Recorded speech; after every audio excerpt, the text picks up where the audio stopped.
Shalom, kebenaran hari ini 9 Agustus 2023 dengan tema Kutub Kekudusan. Bapak Ibu Saudara yang dikasihi oleh Tuhan, kita harus sadar dan ingat bahwa masa penampian sedang berlangsung.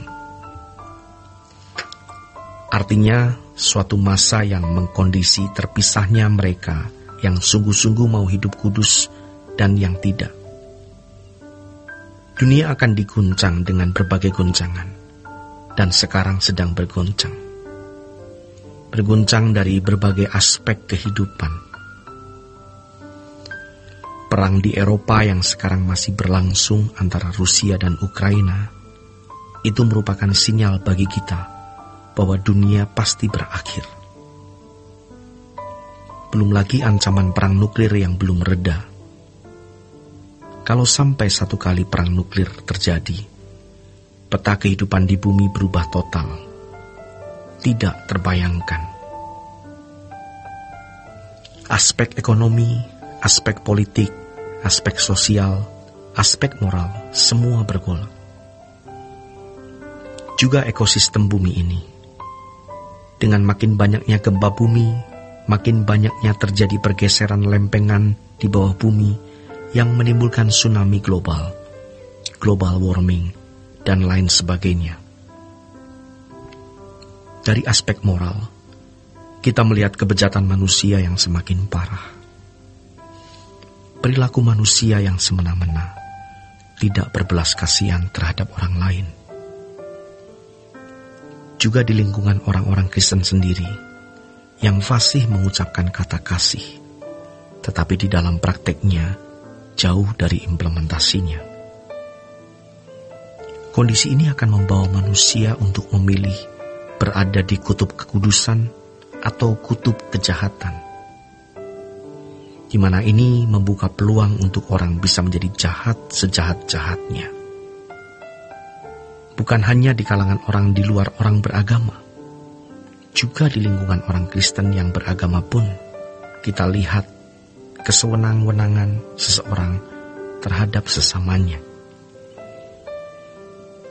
Kita dikondisi untuk memilih mau berada di kutub kejahatan atau kutub kekudusan. Dan tentu saja kita memilih untuk berada di kutub kekudusan. Untuk itu kita harus berjuang keras, sebab dunia kita hari ini adalah dunia yang rawan terhadap kehidupan iman Kristen.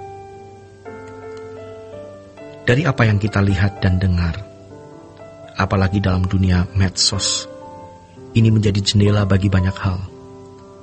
Apakah orang mau diracuni oleh dunia, atau mau menguduskan diri oleh firman? Oleh karena keadaan dunia begitu rupa, pengaruh dunia begitu jahat, kita harus membentengi diri dengan usaha yang lebih serius.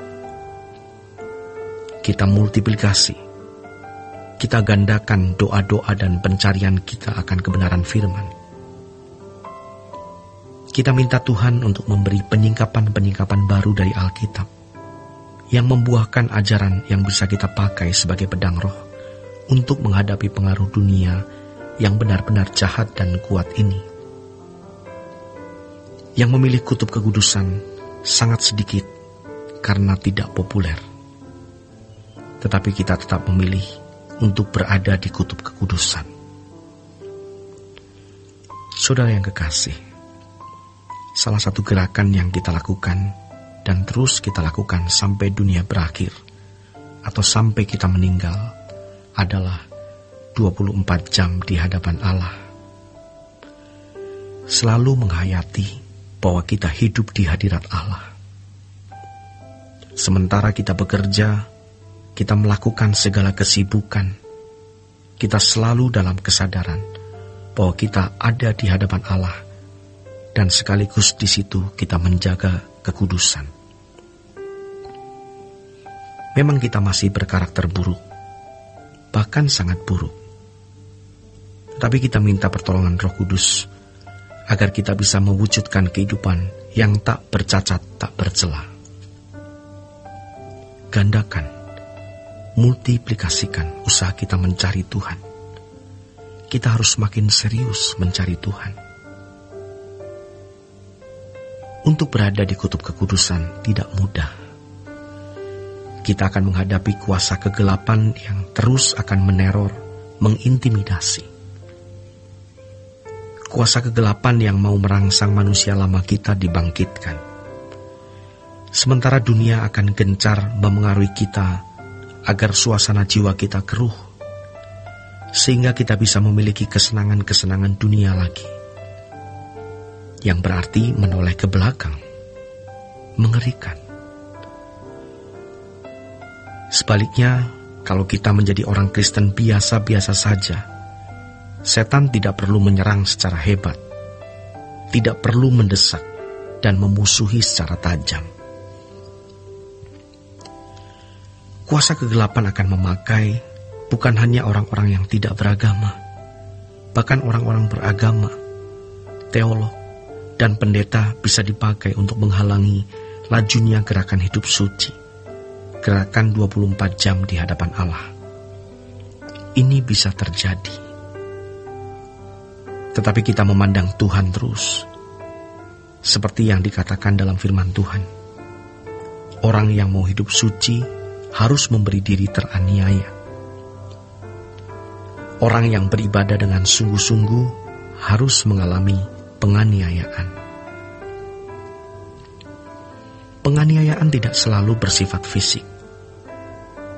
Penganiayaan juga bisa bersifat jiwa, batin. Bagaimana kuasa kegelapan meneror kita.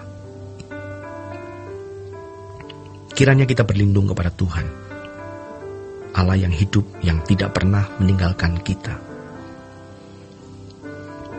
Jadi tidak bisa tidak, kita harus mengambil keputusan. Kalau tidak, maka kita pasti terbawa oleh arus dunia yang jahat ini. Pasti terbawa. Kita harus mengambil keputusan untuk memilih kutub kekudusan, apapun yang terjadi. Dan keputusan ini harus dibaharui setiap hari. Sementara kita menerima firman yang disingkapkan oleh Allah, yang berguna untuk kehidupan kita di zaman sekarang ini. Dibutuhkan penyingkapan-penyingkapan kebenaran firman yang berdaya guna, yang berkuasa mengubah kita. Demikian renungan hari ini. Tuhan Yesus memberkati.